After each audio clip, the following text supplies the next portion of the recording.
The California sun streamed through the tall windows of Harry and Meghan's Montecito home as they sat in their living room, watching their children play in the garden. Archie was chasing butterflies while little Lilibet toddled after him, her laughter carrying on the warm breeze. It should have been a perfect moment, but Harry's phone had been buzzing all morning with messages from their publicist about the aftermath of their Netflix documentary. Meghan noticed the tension in her husband's shoulders as he scrolled through the headlines. The documentary had been their truth, their chance to tell their side of the story about leaving the royal family. But, now, weeks after its release, the silence from Buckingham Palace felt heavier than any angry response might have. "They're not even fighting back," Harry murmured, setting his phone aside. "That's not like them." Meghan moved closer to him on the sofa, her hand finding his. She understood that silence better than anyone. It was the same silence she had faced during her darkest moments as a working royal, when she had begged for help and protection that never came. But, now, that silence felt different somehow, less defensive, more wounded. "Maybe they're just tired," she said softly, watching their children through the window. "Maybe we all are."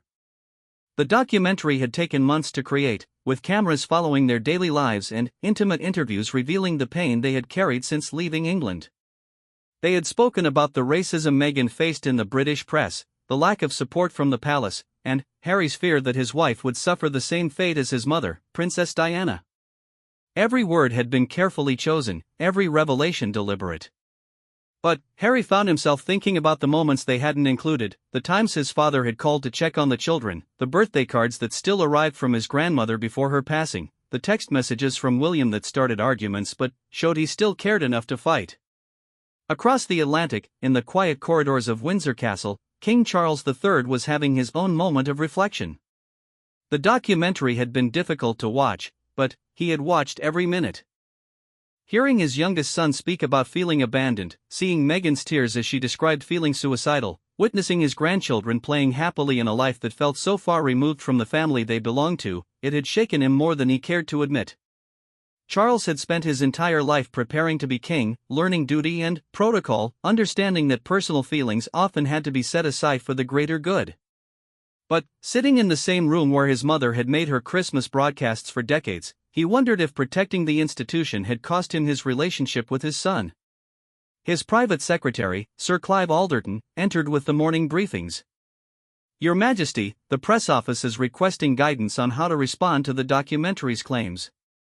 Charles looked up from the photographs on his desk, one of Harry in his military uniform, another of him walking Meghan down the aisle when her own father couldn't be there, and a recent one of Archie and Lilibet that Harry had sent months ago during a brief period of communication. "What did we say when they left?" Charles asked quietly. "That they would always be beloved members of the family, sir." "Then, we've already said everything that matters." Charles picked up the photo of his grandchildren. "Cancel my afternoon appointments. I want to draft a letter." Meanwhile, at Adelaide Cottage on the Windsor estate, William and Catherine were dealing with their own complex emotions. Their children had been asking why Uncle Harry and Aunt Meghan lived so far away, why they couldn't play with their cousins Archie and Lilibet. The innocent questions had become harder to answer, especially after watching the documentary. Catherine had been particularly affected by Meghan's accounts of feeling isolated and unsupported. She remembered their early interactions, how she had tried to help Meghan navigate royal life, but also how misunderstandings had grown into larger conflicts. The media's portrayal of their relationship as a feud had made everything worse, turning every gesture into a headline and every silence into a story. She was struggling, and I didn't see it, Catherine confided to William as they walked through Kensington Gardens with their children. "Or maybe I saw it but didn't know how to help." William kicked at a pile of autumn leaves, his face troubled. "I keep thinking about that last conversation Harry and I had before they left. We were both so angry, saying things we didn't mean. I told him he was being manipulated, and he said I was jealous of his happiness. Neither of us was listening." Their son George ran ahead, his security detail following at a discreet distance. The sight of his eldest child being shadowed by protection officers reminded William of his own childhood, of the weight of duty and expectation that came with being royal. He had wanted better for Harry, had tried to shield his younger brother from the worst of it after their mother died. But, somehow, in trying to protect the institution their mother had both loved and struggled with, he had lost his brother instead.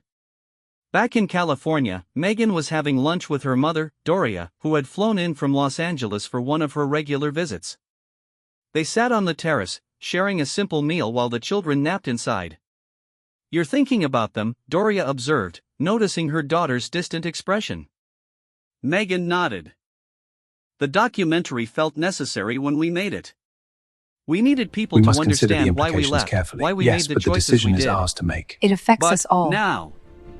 She trailed off, watching a hummingbird hover near the flowers Harry had planted. "Now you're wondering if understanding was worth the cost," Doria finished gently. "Harry misses them. He tries to hide it, but I can see it in the way he watches videos of William's children growing up, how he saves every photo Charles sends of royal events. He left to protect us, to protect our children, but he lost his family in the process." Doria reached across the table and took her daughter's hand. "Family isn't just about blood, baby girl. But blood family, that's worth fighting for, even when the fight seems impossible."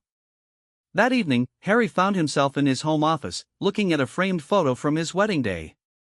It showed him laughing with William, both of them in their military uniforms, both looking genuinely happy. He remembered that moment clearly. William had just told him a joke about Meghan's long train, something about needing a map to find her under all that fabric. The memory made him smile and hurt at the same time. He picked up his phone, scrolling to William's contact. His finger hovered over the call button for several minutes before he set the phone aside. What would he even say? How do you bridge years of hurt and misunderstanding with a single conversation? At the same time, William was in his own study at Adelaide Cottage, holding his phone and staring at Harry's contact information.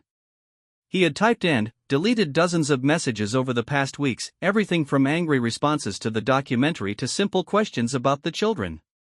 But nothing felt right. Nothing felt like enough to undo the damage that had been done. Charles's letter, meanwhile, was taking shape slowly. He had written and rewritten it several times, trying to find the right balance between royal formality and fatherly love. How do you apologize for failing to protect your child while also explaining the constraints that made protection impossible? How do you extend an invitation to return when the very institution you represent is part of what drove them away? The king thought about his own relationship with his father, Prince Philip, and how duty had sometimes created distance between them. He thought about his mother, Queen Elizabeth II, and how she had navigated the balance between being a sovereign and being a grandmother. But, mostly, he thought about Harry as a little boy, holding his hand at Diana's funeral, trying to be brave while his world fell apart. In the nursery at Montecito, Meghan was reading bedtime stories to Archie and Lilibet. Archie had chosen a book about a prince who went on an adventure to a faraway land, and, as she read about the prince missing his family and wanting to return home, she felt the parallel too keenly to ignore. "Mama," Archie said sleepily, "why don't we visit Grandpa Charles and Uncle William?" Meghan's throat tightened. Her children knew about their royal family from photos and video calls, but they had never really experienced the warmth of extended family gatherings, the chaos of cousins playing together, the sense of belonging to something larger than their immediate circle. "It's complicated, sweetheart," she said gently, smoothing his hair. "But, in the story, the prince just says sorry and everyone hugs," Archie persisted with the simple logic of childhood. Harry appeared in the doorway, having heard the conversation. He sat on the edge of Archie's bed, his face thoughtful. "Sometimes grown-ups make things more complicated than they need to be," he said quietly. "But, you're right. Sometimes sorry and hugs are exactly what's needed."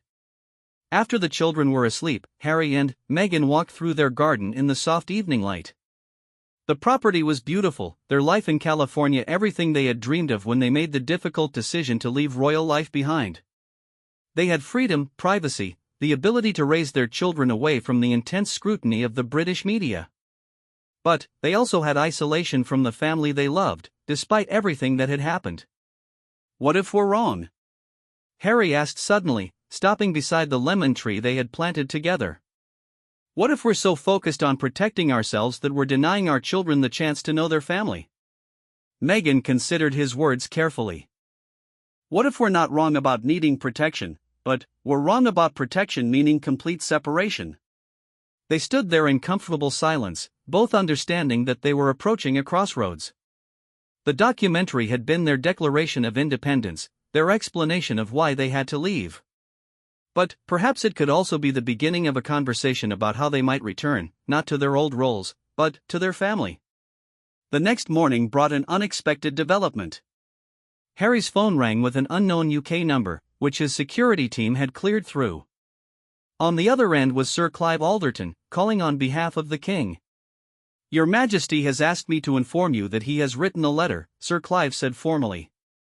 "He would like to send it through secure channels if you're willing to receive it." Harry's heart raced. "A letter about what?" "I believe that's something His Majesty would prefer to discuss with you directly," Sir Clive replied diplomatically. After hanging up, Harry found Meghan in the kitchen, making breakfast for the children. He told her about the call, and they looked at each other with a mixture of hope and apprehension. "It's a start," Meghan said quietly. "It's something," Harry agreed. Neither of them knew what Charles had written, but the fact that he had reached out at all felt significant. For the first time since the documentary's release, the silence was broken. And, in that break, however small, was the possibility that love might find a way through the hurt, that family might prove stronger than the forces that had driven them apart. The morning sun continued to stream through their windows, but now it seemed to illuminate not just their beautiful exile, but also a path that might eventually lead home. Harry's hands trembled slightly as he opened the sealed envelope that had arrived through diplomatic channels. Meghan sat beside him on their living room sofa, close enough to offer support but giving him space to process whatever his father had written. The afternoon California light filtered through their windows, creating a warm glow that seemed at odds with the nervousness they both felt. The letter was handwritten on Windsor Castle letterhead, in Charles's distinctive script that Harry remembered from childhood birthday cards and school notes. As he unfolded the cream-colored paper, he could almost smell the familiar scent of his father's study, old books, wood polish, and the particular blend of tea that Charles preferred. "My dear Harry, I have watched our documentary 3 times now, each viewing revealing something I had missed before. I saw your pain, Meghan's tears, and, most heartbreakingly, our grandchildren living their lives so far from us. As your father and, as king, I have failed you both, and, for that, I am profoundly sorry." Harry's breath caught in his throat. In all his years of conflict with his family, he had never received such a direct acknowledgement of fault, such an unguarded expression of regret. "I understand now that my attempts to protect the monarchy often came at the cost of protecting my son. I was so focused on maintaining stability after your grandmother's passing that I lost sight of the most important stability of all, our family bond. I do not write this letter to excuse the mistakes that were made or to minimize the hurt you have endured. I write it because I love you, because I miss you both terribly, and because I believe our children and grandchildren deserve better than this painful separation. I would like to propose something that may seem impossible given everything that has happened. I would like to invite you, Meghan, Archie, and Lilibet to Balmoral for Christmas. Not for any official functions, not for photographs or public appearances, but simply as family. A private gathering where we can begin to heal. I know this asks a great deal of trust from you both. I know Balmoral holds difficult memories, particularly for you, Harry. But it also holds our happiest family moments, summers when you and William were boys, times when we felt most ourselves, most connected to what truly matters. The invitation comes with no conditions and no expectations beyond the hope that we might sit together, share meals together, and watch our children play together. No staff except those necessary for security and comfort. No official schedule. Just family time. If you need time to consider this, I understand. If you cannot accept, I will understand that as well. But if there is any part of you that believes healing is possible, please know that the door is open and always will be.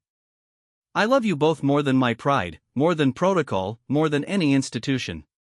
I hope that love might be enough to begin again. Your father, Charles. P.S. Archie's drawings still hang in my study. Lilibet's first steps, which you shared in that precious video, brought me to tears. They are so loved, and they deserve to know it. Harry finished reading and handed the letter to Meghan, unable to speak. She read it twice, her own eyes filling with tears as she reached the postscript about their children. "He kept Archie's drawings," she whispered. "Even after everything, he kept them." They sat in silence for a long time, the weight of the invitation settling between them. Christmas at Balmoral would mean returning to Scotland, to the place where the royal family had always gathered for holidays, where traditions stretched back generations. But it would also mean exposing their children to the same environment they had fought so hard to escape. "What do you think?" Harry asked eventually. Meghan folded the letter carefully, her mind racing through possibilities and concerns. "I think your father is trying to build a bridge. But I also think we need to be very careful about how we cross it." Over the next few days, they discussed the invitation endlessly. They talked to their therapist, consulted their security team, and even had a long conversation with Meghan's mother, Doria, who surprised them both with her response. "Sometimes you have to take a leap of faith," Doria said during one of their evening phone calls. "Not a blind leap, but one based on love and hope rather than fear and hurt." That letter sounds like a father missing his son, not a king protecting his crown. Meanwhile, at Windsor Castle, Charles was experiencing his own anxiety about the invitation he had sent. He had shared the letter with only two people before sending it, his wife Camilla and his private secretary. Camilla had encouraged him to be honest about his feelings, while Sir Clive had helped him navigate the practical considerations of such a gathering. "What if they say no?" Charles asked Camilla as they walked through the castle gardens. "Then, we'll know you tried," she replied gently. "And what if they say yes?" Charles paused beside a rose bush that Diana had particularly loved, one that still bloomed each year despite the passage of time. "Then, we'll have to prove we meant every word." At Kensington Palace, William received a call from his father about the letter and the invitation. The conversation was careful, both men treading lightly around the hope they were afraid to express too openly. "Did you know he was going to write to them?" William asked. "I knew he was considering it," Charles replied. "How do you feel about the possibility of them coming for Christmas?" William was quiet for a long moment. "Terrified," he admitted finally.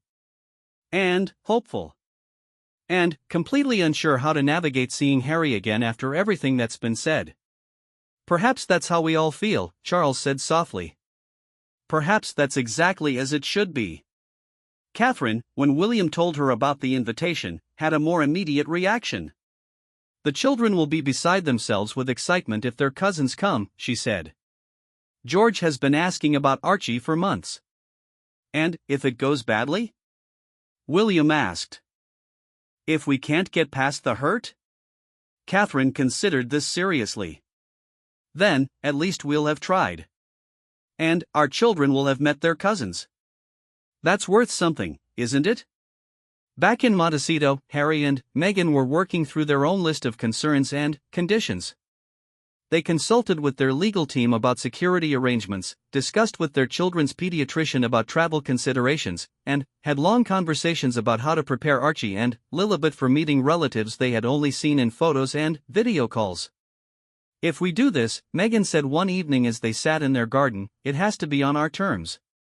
Clear boundaries about media, about what's private and what's not, about how long we stay and what we're comfortable with." Harry nodded. "And an exit strategy. If it's not working, if the children are overwhelmed, if the old patterns start repeating, we need to be able to leave." "But if it does work?" Meghan asked quietly. "If your father means what he's written, if William wants to repair things too, if the children love being with their cousins?" Harry reached for her hand. "Then, maybe we find a different way to be a family. Maybe we find a way to belong without sacrificing who we are." Their decision came during a family dinner the following week. Archie was telling them about a classmate whose grandparents visited for Thanksgiving, describing with 5-year-old enthusiasm how much fun they had playing games and baking cookies together. "I wish our grandparents could visit us," he said innocently. "Or maybe we could visit them?"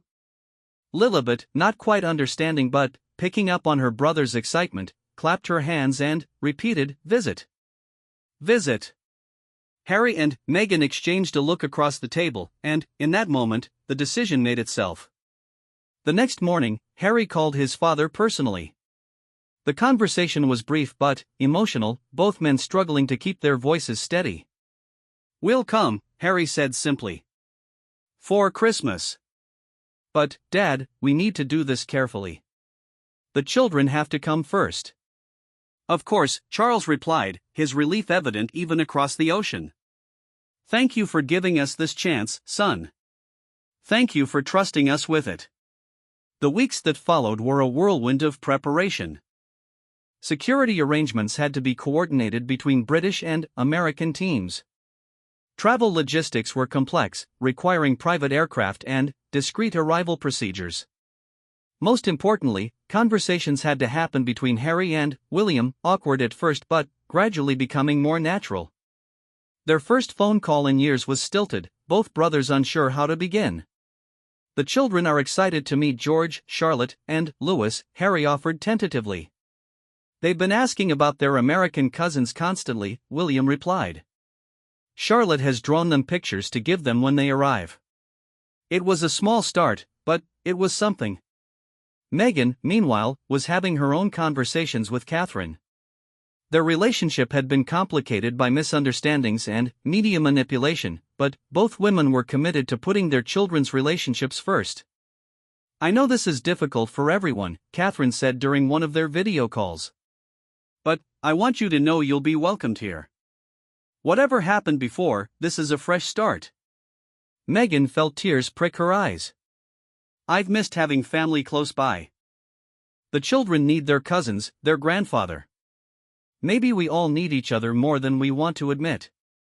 As their departure date approached, Harry found himself thinking about his grandmother, Queen Elizabeth II, and how she would have handled this situation. She had always believed in family first, in working through difficulties privately and with dignity. Perhaps this Christmas gathering was exactly what she would have wanted, her family together, her great-grandchildren playing in the same rooms where Harry and William had once run as boys. The night before they left California, Harry and Meghan sat with their children, explaining what the next few weeks would hold. "We're going to see Grandpa Charles, who you know from our phone calls," Meghan explained gently. "And Uncle William and Aunt Catherine, and your cousins George, Charlotte, and Louis." "Will they like us?" Archie asked with the directness that only children possess. "I think they'll love you," Harry said, pulling his son close. "Just like we love them, even though we haven't seen them for a while." As they tucked their children into bed, both Harry and Meghan felt the weight of what they were about to do. They were returning to a world they had left behind, carrying with them all the growth and healing they had done in their time away, but also all the wounds that had never fully closed. But they were returning together, as a family they had chosen to build, to try to reconnect with the family they had been born into. It was terrifying and hopeful in equal measure. The last thing Harry did before leaving Montecito was to sit in his garden, looking at the life they had built together. Tomorrow, they would board a plane that would take them back to Scotland, back to Balmoral, back to a relationship with his family that had been broken but might yet be repaired. In his pocket was his father's letter, already worn soft from rereading. In his heart was hope, fragile but growing stronger, that love might indeed be enough to begin again. The private jet touched down at Aberdeen Airport on a grey December afternoon, the Scottish sky heavy with clouds that promised snow. Harry looked out the window at the familiar landscape and felt his chest tighten with emotion. It had been 3 years since he had last set foot on British soil, 3 years since he had seen his father, his brother, his homeland. Meghan squeezed his hand as their security team prepared for disembarkation. Archie was pressed against his window, watching with wide eyes as the ground crew moved around their aircraft, while Lilibet slept peacefully in her mother's arms, exhausted from the long flight. "We can still change our minds," Meghan whispered, though they both knew it was too late for that. Word of their arrival was known only to a handful of people, but arrangements had been made, expectations set, hopes raised too high to turn back now. "No," Harry said quietly. "We're here. We're doing this."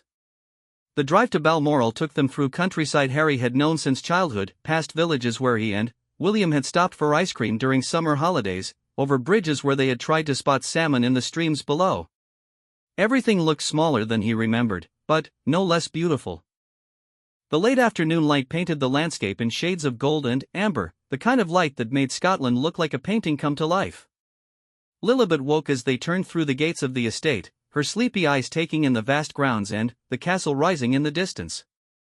This was her first time seeing the place that had shaped so much of her father's childhood, the place where generations of her family had gathered for holidays and summers. "Big house, Daddy," she said solemnly, and Harry laughed despite his nervousness. "Very big house, sweetheart." As their car approached the main entrance, Harry could see figures waiting on the steps. His father stood in the center, wearing the casual tweeds he favored at Balmoral, his hands clasped behind his back in a gesture Harry remembered from childhood. Next to him was Camilla, and, slightly to one side, William and Catherine with their 3 children. The car stopped, and, for a moment, nobody moved. Through the window, Harry could see his father's face clearly for the first time in years. Charles looked older, more lined, the weight of kingship evident in the set of his shoulders. But his eyes were bright with unshed tears, and, when he saw Harry through the glass, his formal composure almost cracked entirely. Harry stepped out first, his feet unsteady on the gravel drive. The Scottish air was sharp and clean, carrying the scent of pine and wood smoke that meant Balmoral to him more than any sight could. For a moment, he and his father simply looked at each other across the distance that had grown between them. Then, Charles stepped forward, his arms opening, and Harry found himself moving too, the years falling away as he embraced his father for the first time since leaving royal life behind. They held each other tightly, both men emotional in a way they rarely allowed themselves to be. "My boy," Charles murmured, his voice thick with feeling. "My dear boy, welcome home." Meghan had emerged from the car with the children, and she watched the reunion with tears in her eyes. Whatever else happened during this visit, this moment was healing something in her husband that had been broken for too long. William stood frozen for a moment, watching his father and brother embrace, before his own restraint broke. He stepped forward and, without words, joined the embrace, the 3 men standing together in the Scottish twilight like pieces of a puzzle finding their proper places. "I've missed you," William said simply, and Harry nodded against his brother's shoulder, unable to speak. Camilla approached Meghan with characteristic warmth, taking Lilibet's hand gently. "You must be exhausted from that long journey. Come, let's get these little ones inside where it's warm." Catherine was kneeling at Archie's level, smiling at him with genuine pleasure. "You're even more handsome than in your photos," she told him. "George has been so excited to meet you. He's prepared quite an agenda of games and adventures." Archie, who had been shy in the car, brightened at the mention of his cousin. "Does he like dinosaurs? I brought my favorite T-Rex."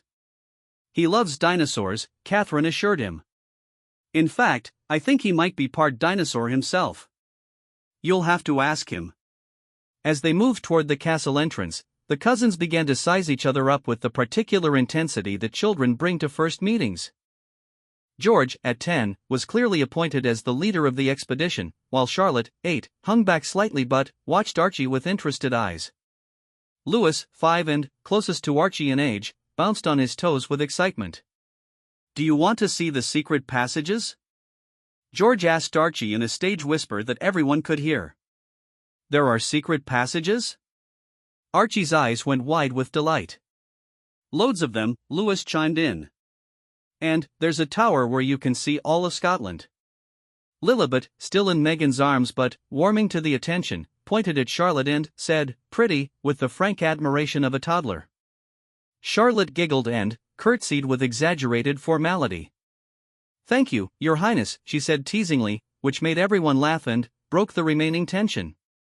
Inside the castle, Meghan was struck by how different the atmosphere felt from her memories of official royal residences. Balmoral in private family mode was warm and comfortable, with fires crackling in every grate and the kind of lived-in feeling that came from generations of children running through the halls. Charles had arranged for them to stay in the family wing, in rooms that had been Harry's during childhood visits. As they settled the children and unpacked, Harry found himself explaining the family photographs that lined the walls, pointing out grandparents and great-grandparents that Archie and Lilibet had never heard stories about. "That's great-granny," he told them, pointing to a photo of Queen Elizabeth II with him and William as boys. "She would have loved you both so much." Dinner that first evening was deliberately casual, served in the small dining room rather than the formal hall. Charles had specifically requested that no staff be present except for security and one discreet member of the household team. He wanted this to feel like a family meal, not a royal obligation. The children dominated the conversation, as children do, chattering about their journey, comparing notes on their schools and favorite activities, slowly warming to each other's presence. Lilibet, emboldened by the attention, began showing off her growing vocabulary, which delighted her grandfather enormously. "She has Diana's eyes," Charles said quietly to Harry as they watched Lilibet charm her cousins. "And that same spirit of mischief." Harry felt his throat close at the mention of his mother. She would have loved being a grandmother. She would have been magnificent at it, Charles agreed. But I hope she would be proud of the grandfather I'm trying to become.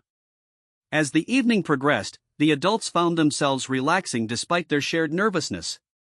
William and Harry began trading stories about their children's latest adventures, while Meghan and Catherine discovered they had more in common than either had expected. Both were dealing with the challenges of raising children in the public eye while trying to maintain some sense of normal family life. "Charlotte asked me last week why people take pictures of us when we're just going to the park," Catherine confided. "How do you explain that their normal isn't everyone's normal?" "We've been lucky in California," Meghan replied. "The children don't really understand yet why we have security, why we can't just go anywhere we want. But I know those questions are coming." Camilla, who had been listening quietly, smiled. Charles faced similar challenges with William and Harry. The key, we found, was giving them as much ordinary childhood as possible within extraordinary circumstances. After dinner, the family gathered in the drawing room, where Charles had arranged for hot chocolate and stories by the fire. The children cuddled together on the large sofa, cousins who had been strangers that morning now giggling together like old friends. Lilibet had claimed a spot on her grandfather's lap, where she fell asleep to the sound of his voice reading from a book of Scottish fairy tales. Harry watched his daughter in his father's arms and felt something inside him uncoil, a tension he hadn't even realized he'd been carrying. This was what he had wanted for his children, not the formality of royal occasions, but the warmth of family connection. "She's completely besotted with you," he told his father quietly. Charles looked down at the sleeping toddler, his expression soft with wonder. "The feeling is entirely mutual. I'd forgotten how magical it is to see the world through a child's eyes." Later, after the children had been tucked into beds throughout the castle, the adults found themselves sitting together in comfortable chairs around the fire, glasses of whiskey in hand.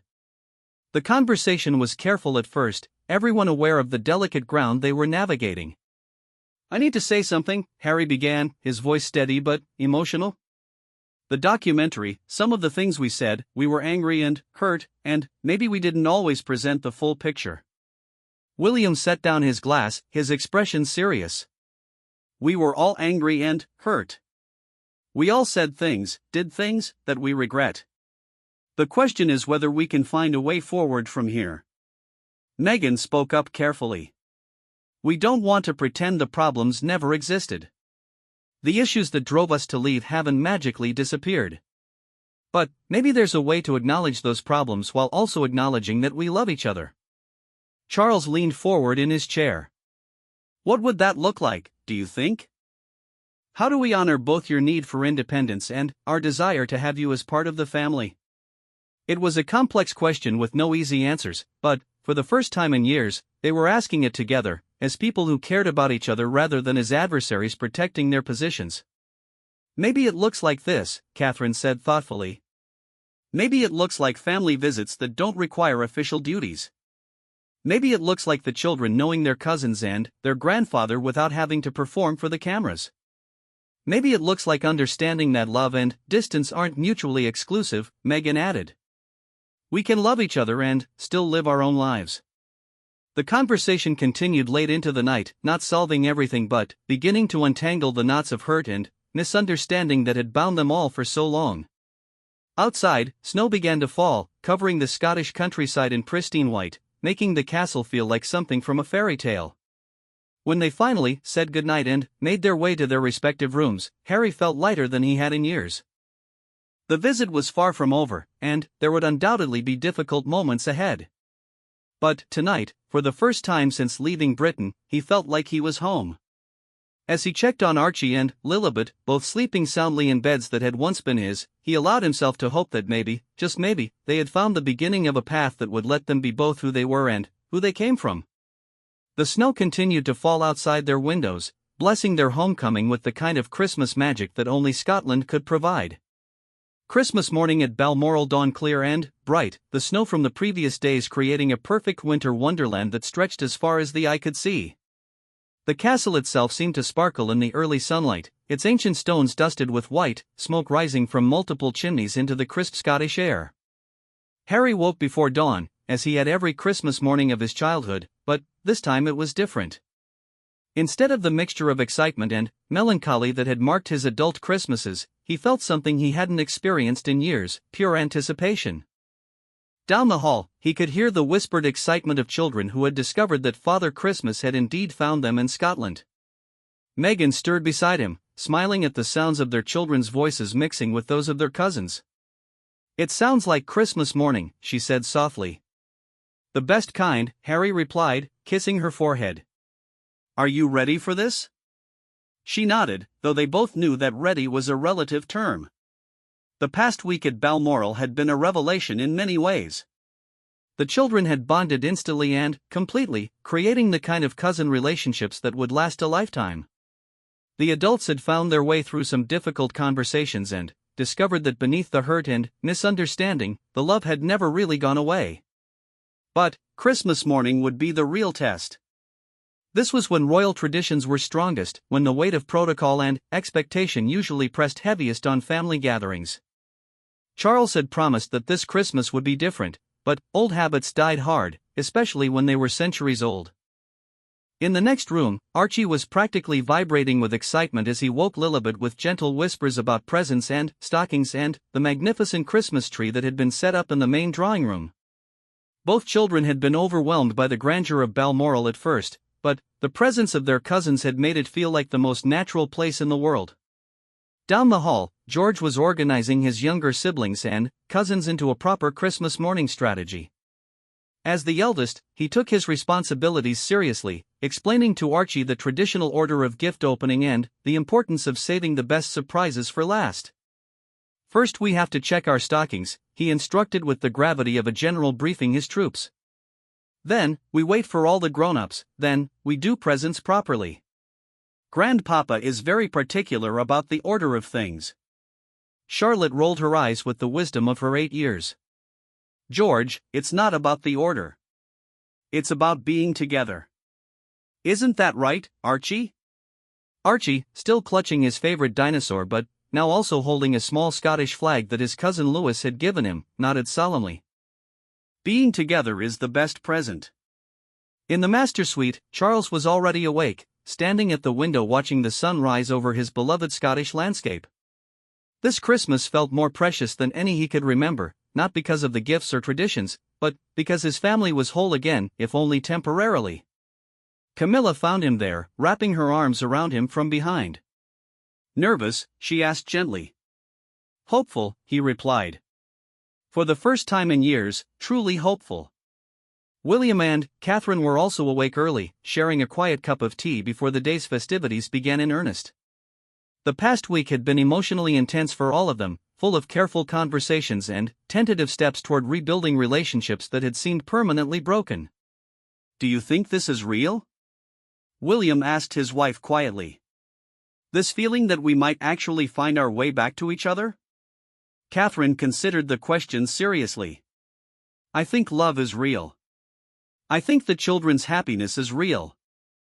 Whether we can navigate all the complicated adult stuff remains to be seen, but we have something to build on now."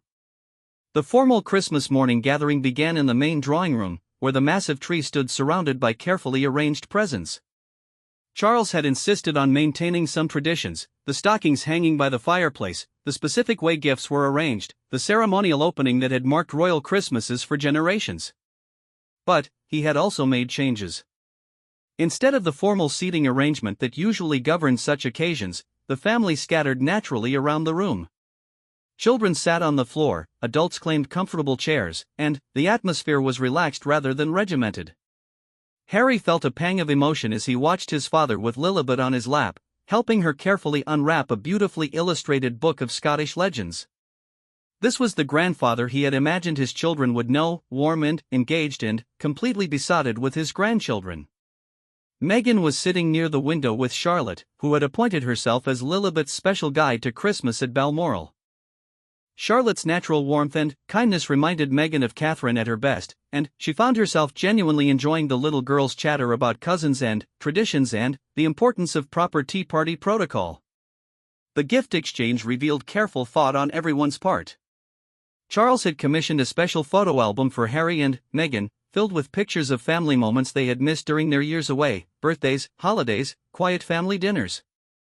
For the children, he had chosen gifts that spoke to their individual personalities: dinosaur books for Archie, who had inherited his father's love of natural history, and a beautiful toy horse for Lilibet, who had been fascinated by the horses in the Balmoral stables.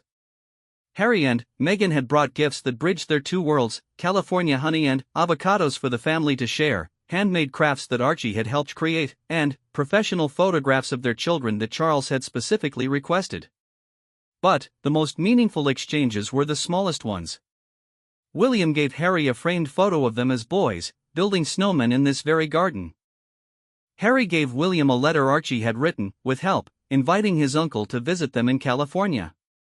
Meghan and Catherine exchanged books they had chosen for each other, a simple gesture that felt like the beginning of a genuine friendship.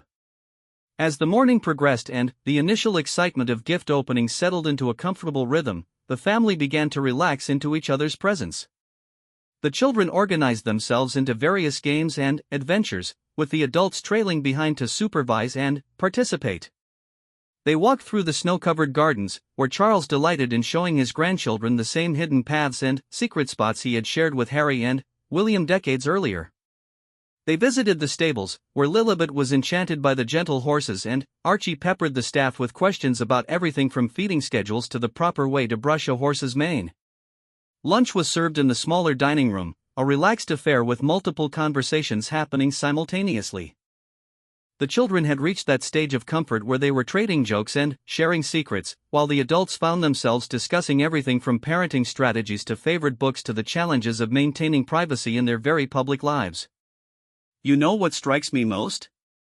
Meghan said during a brief lull in conversation. "How normal this feels. All the worry about whether we would fit back together, and it just does." Charles smiled at her across the table. Family has a way of finding its natural rhythm, even after interruption.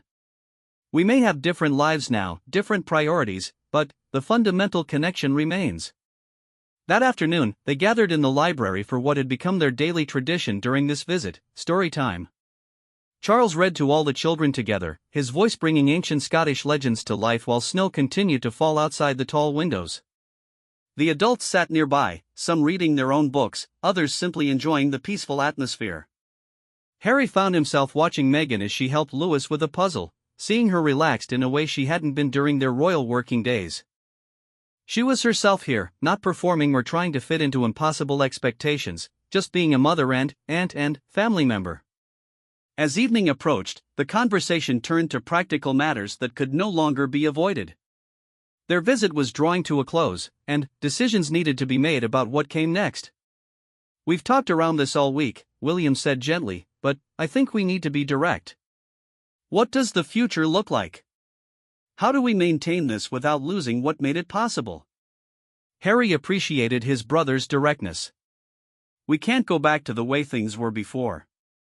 That wasn't sustainable for any of us. But maybe we can find a new way forward." Charles leaned forward in his chair.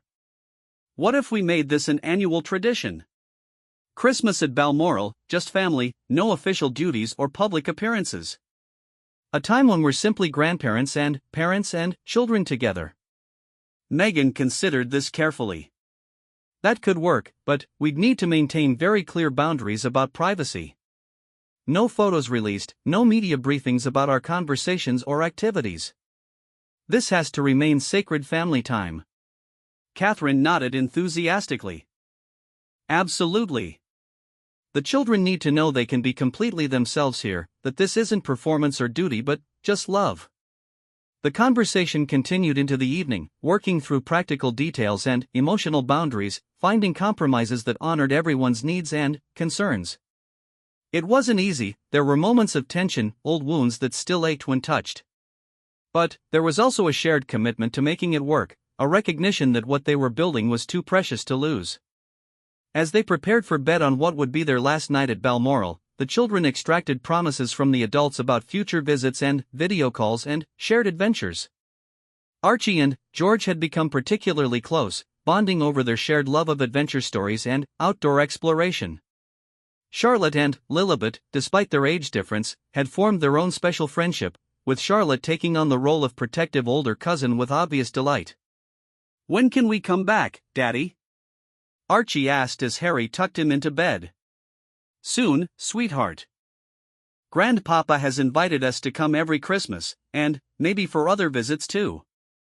"Good," Archie said with satisfaction. "I like having cousins. And Grandpapa tells the best stories." In the next room, Meghan was having a similar conversation with Lilibet, who had become completely enamored with both her grandfather and her new Aunt Catherine. "Gamma Camilla said she'll send me books," Lilibet announced importantly. "And Cousin Charlotte is going to teach me to ride horses when I'm bigger." "That sounds wonderful, baby girl. Did you have fun this week?" Lilibet nodded vigorously. "Best Christmas ever, Mama. We should live here." Meghan smiled, though the innocent suggestion touched on complexities her daughter couldn't understand. "We have our home in California, remember? But now we also have family here who love us. That's pretty special, isn't it?" The next morning's departure was emotional but not heartbreaking. There were tears, but they were the tears of people who would see each other again, who had found their way back to love and connection. Charles embraced each of his grandchildren with obvious reluctance to let them go, extracting promises about video calls and drawing exchanges. "Remember," he told them solemnly, "you are always welcome here. This is your family, your heritage, your home whenever you need it." William and Harry's goodbye was simpler but no less meaningful. "Thank you for coming," William said quietly. "Thank you for giving us this chance." "Thank you for taking it," Harry replied. "I've missed my brother. I've missed mine too." As their car pulled away from Balmoral, Harry and Meghan looked back at the castle one more time. The ancient stones stood as solid and enduring as ever, but now they held new memories, new possibilities, new hope. "So what happens now?" Meghan asked as they settled in for the drive to the airport. Harry thought about the question seriously. "Now we live our lives in California, and they live theirs here, and we love each other across the distance. We video call regularly, we visit when we can, we make sure our children know their family. We prove that love is stronger than geography, stronger than hurt, stronger than all the things that try to divide us." In the back seat, Archie was already asleep, exhausted by the emotion and excitement of the past week. Lilibet was awake but quiet, clutching a small stuffed corgi that her grandfather had given her as a farewell gift. "It's not perfect," Meghan said softly. "There will still be challenges, still be times when our different lives create friction." "No," Harry agreed. "But it's real. And it's ours. And maybe that's enough." Behind them, Balmoral Castle grew smaller in the distance, but the bonds they had rebuilt there would only grow stronger. They were heading home to California, but they were taking with them something precious, the knowledge that family, in all its complicated glory, had found a way to heal itself. The future stretched ahead of them, uncertain in its details but bright with possibility. They had learned that love could bridge any distance, survive any hurt, and create new beginnings from even the most broken endings. As their plane lifted off from Scottish soil, Harry looked down at the landscape that had shaped his childhood and smiled. They were leaving, but this time it felt like a choice rather than an exile. This time, they were leaving with the certainty that they could return. And, in that certainty, in that promise of continuing connection despite distance and difference, lay the real Christmas miracle, a family that had learned to love each other not in spite of their complexities, but because of them.